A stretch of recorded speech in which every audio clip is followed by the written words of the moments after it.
Hello and welcome to Spill the Tea. True Stories, the place where real life is more fascinating than fiction.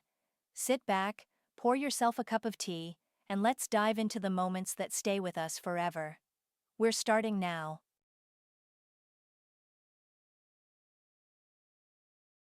Sarah rushed through the rooms, hastily packing whatever came to hand.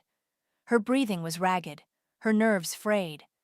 The chief physician of St. Luke's Clinic had just called, bewildered as to why she had suddenly decided to leave. They had, of course, let her go immediately, but there were many questions. Sarah couldn't explain anything right now, nor did she want to talk to anyone, especially about the reasons. Sarah had met her future husband while doing her internship at that very clinic. Feelings had flared unexpectedly, and without resisting, they soon married. After Sarah got a job at City Outpatient Clinic number 3, they decided to postpone having children. Sarah was just starting her career, and then somehow it just didn't feel like the right time, although she had hinted to her husband about her desire. Now, immersed in these memories, she felt tears of resentment and burning anger well up in her eyes. It was all because of Laura, her so-called friend. Yesterday, Sarah had learned that Laura was no friend at all. Sarah had been working extra shifts at the clinic, staying for night duty. Yesterday, she was supposed to be on a 24-hour shift, but it was canceled. Sarah, overjoyed, rushed home, wanting to surprise her husband. But when she quietly opened the apartment door, she heard a woman's laughter. "You surprise me every time, I just don't know what you'll come up with next." It was Laura's voice. And Sarah's husband answered her, his voice full of tenderness. "You know, you always inspire me. I think about you every minute. I want so much for you to be happy. I'm ready to do anything, just so you're not disappointed in me, my dear. You are my cosmos. For the sake of your smile and kiss, I'm ready for anything."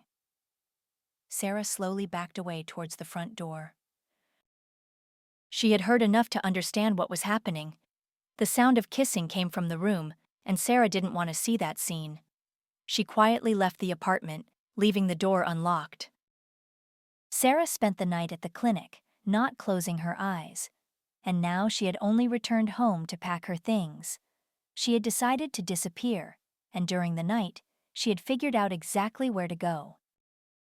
She had inherited a small house in the village of Zarachiye from her grandmother. No one in her current circle knew about it, because Sarah had left Zarachiye many years ago to live with her father in Privolzhsk after her mother passed away. Only after her grandmother's death did she go for the funeral and learn that the house was left to her. It was a decent little house, which had stood empty all this time after her grandmother's passing. Sarah decided to go there. All that remained was to pack the essentials and her documents. No one would find her there, that was for sure. She didn't want her husband or her former friend to know her whereabouts. Let them think she had simply disappeared or that something had happened to her. "My soul is no longer here," Sarah whispered softly, staring into the void. An hour later, everything necessary was packed. Sarah stopped in the middle of the room, surveying the familiar surroundings. She felt that she would never return here again. Here she had been happy, but here too she had learned of the betrayal by the people closest to her. This place had ceased to be her quiet haven. Now it was a dirty swamp where disgusting things had occurred. Sarah felt nauseous and hurried to leave the apartment, to go nowhere. 2 days later, she was already in the village of Zarachai. Before boarding the train to Privolzhsk, from where the bus would take her further, Sarah threw away her old SIM card and bought a new one. She didn't want to be bothered by calls from her husband, Laura, or anyone else. If necessary, she would call the clinic herself to inform them of her plans. But as she traveled, the thought increasingly bothered her. Should she give up her medical career altogether? The actions of those close to her had knocked the ground out from under her feet, and Sarah didn't know how to live on. She only knew that she wanted to radically change her way of life to recover. Now she trudged along a country road with a suitcase. She had reached Zarachi by bus, but there was still a long walk to her grandmother's house. A local resident gave her a ride part of the way, but only to the necessary lane. Now she was making her own way to the cherished house. When Sarah finally arrived, her heart immediately felt lighter. She saw her grandmother's little house, which now belonged to her. Here she could hide, and no one would hurt her anymore. She opened the creaky gate and entered the yard. Sarah stood for a minute, then slowly closed the gate behind her, leaving all her sorrows and anxieties behind. She took a step towards a new, as yet completely unknown life. 2 weeks later, Sarah was slowly recovering. During this time, she got to know her neighbors. They all turned out to be quite nice and helpful people. They helped her with the house, found workers who quickly tidied everything up. The furniture in the house turned out to be quite decent, and the yard was also quickly put in order. Sarah even started to smile, because she couldn't react otherwise to the kindness of strangers. They didn't know her at all. To them she was a stranger, but in 2 weeks they had done more for her than she could have expected. Her wounded heart wept tears, but the wounds quickly healed from such affectionate treatment. And then an event happened that made her realize that she wouldn't be able to hide her profession. She had wanted to give it up entirely, to become, for example, a milkmaid or work on a farm. She didn't know what else one could do in the village of Zarakai, but she intended to find out. But she didn't get that opportunity. In the morning, her neighbor Betty, who had helped her the most with the house, rushed over. Betty was agitated and spoke quickly. "Good morning, Sarah, dear. Forgive me, darling, but I won't be able to help you today. I urgently need to go to Privoljisk. My daughter is very sick. Her stomach has been hurting for several days, and last night she got really bad. She's vomiting constantly, she can't even drink. I'm worried. And we don't have a doctor here. Ever since the last one left, they haven't sent anyone else. I don't even know who to turn to. I'm terribly worried about her. She's lying there pale, breathing somehow heavily. Her eyes look wild." Sarah said anxiously, quickly assessing the symptoms. "She's dehydrated. She needs an IV drip urgently. She probably ate something bad, but the intoxication needs to be relieved immediately." Betty threw up her hands in despair. "Sarah, you're saying such things. Where would we get an IV drip here in Zarachai? And even if we had one, no one knows how to use it. Our village folks can't even give a simple injection. And you're talking about an IV drip. We'll take her to Privoljisk. They'll treat her there, my precious little one." Sarah immediately ran into the house for her medical bag. She had everything she needed. She had brought it just in case, although she hadn't intended to practice medicine here. She gave the girl an IV drip, and she immediately felt better. She was able to drink water. By evening, Betty's daughter looked quite well. They didn't have to go to Privolzhsk. Betty was ready to kiss her hands in gratitude. The next day, the entire village of Zarakaye knew that Sarah was a doctor. She couldn't hide her profession. Sarah realized that when the girl got better, she felt such joy, and she felt that only medical work brought her such pleasure, something nothing else could provide. And a month later, Sarah was already working at the local medical center, which had been empty for a long time. No doctors wanted to waste their lives sitting in Zarechi, and that was exactly what Sarah needed, to hide from her past life and be useful to kind and responsive people. Several months passed, and Sarah came to a call for a girl who had had a fever for a long time. She was met by a pleasant-looking man. "Hello, Dr. Sarah. You don't know me yet, but I've heard enough about you. My name is David. Please help my daughter." Sarah only glanced at the man briefly, noting his beautiful eyes, but immediately dismissed any extraneous thoughts. That was all she needed. Of course, she had been alone for too long, but not to the extent that a mere glance at beautiful eyes would drive her crazy. "Lead me to her. I'll examine the girl." 10 minutes later, she was writing out prescriptions on a piece of paper.